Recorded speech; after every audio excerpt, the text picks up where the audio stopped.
നമസ്കാരം. സാംസ്കാരിക വാർത്തകൾ. വർണ്ണപ്പൂക്കളുടെ മനോഹര കാഴ്ചയൊരുക്കി 14-ാം യാംബു പുഷ്പോത്സവത്തിന് തുടക്കമായി. യാംബു റോയൽ കമ്മീഷനിലെ യാംബു ജിദ്ദ ഹൈവേയോട് ചേർന്നുള്ള അൽ മുനാസബാത്ത് ഉദ്യാനത്തിൽ എല്ലാ ഒരുക്കവും പൂർത്തിയായി കഴിഞ്ഞു.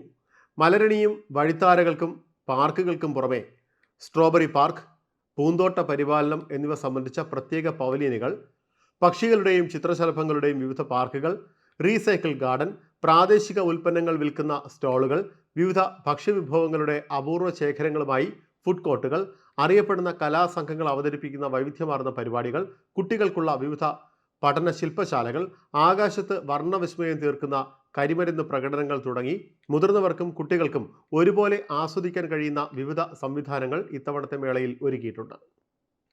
മലയാളി സമാജം സംഘടിപ്പിച്ച Sridevi memorial UAE open youth festival സമാപിച്ചു.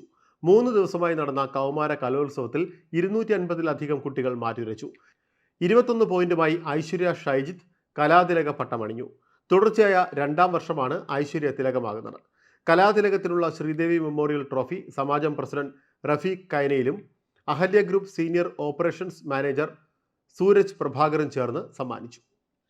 മസ്കത്ത് KMCC കല്യാശ്ശേരി മണ്ഡലം കമ്മിറ്റി അഹമ്മദ് അനുസ്മരണവും പ്രാർത്ഥനാ സദസ്സും സംഘടിപ്പിച്ചു. റൂബി KMCC ഓഫീസിൽ നടന്ന അനുസ്മരണ പരിപാടി മസ്കത്ത് KMCC കേന്ദ്ര കമ്മിറ്റി വൈസ് പ്രസിഡന്റ് ഷമീർ പാറയിൽ ഉദ്ഘാടനം ചെയ്തു. കല്യാശ്ശേരി മണ്ഡലം KMCC പ്രസിഡന്റ് താജുദ്ദീൻ പള്ളിക്കര അധ്യക്ഷത വഹിച്ചു. കണ്ണൂർ ജില്ലാ ജനറൽ സെക്രട്ടറി ഷുഹൈബ് പാപ്പിനിശ്ശേരി മുഖ്യപ്രഭാഷണം നടത്തി. മസ്കത്ത് അന്താരാഷ്ട്ര പുസ്തകമേള ഫെബ്രുവരി 21 ആരംഭിക്കും. മാർച്ച് 2 വരെയാണ് മേള നടക്കുന്നത്. 28ാം പതിപ്പിൽ 34 രാജ്യങ്ങളിൽ നിന്നായി 847 പ്രസാധക സ്ഥാപനങ്ങൾ പങ്കെടുക്കുമെന്ന് സാംസ്കാരിക, കായിക, യുവജന മന്ത്രാലയം അണ്ടർ സെക്രട്ടറി സയ്യിദ് സുൽത്താൻ അൽ ബുസൈദി അറിയിച്ചു. എൻഡോമെന്റ് മതകാര്യമന്ത്രി ഡോക്ടർ മുഹമ്മദ് സയ്യിദ് അൽ മമാരിയുടെ നേതൃത്വത്തിലാണ് ഉദ്ഘാടന ചടങ്ങുകൾ നടക്കുക. ദാഹിറയാണ് ഈ വർഷത്തെ അതിഥി ഗവർണറേറ്റ്. ദാഹിറയുടെ ബൗദ്ധിക സാംസ്കാരിക ചരിത്രം പ്രദർശിപ്പിക്കുന്നതിന് പ്രത്യേക പവലിയനും പരിപാടികളും ഉണ്ടാകുമെന്നും ബുസൈദി പറഞ്ഞു. സാംസ്കാരിക വാർത്തകളിൽ ഉൾപ്പെടുത്താനായി ഇനി പറയുന്ന ഇമെയിൽ വിലാസത്തിൽ വാർത്തകൾ അയയ്ക്കുക: news@pravasibharati.com അല്ലെങ്കിൽ pravasibharati.radio@gmail.com.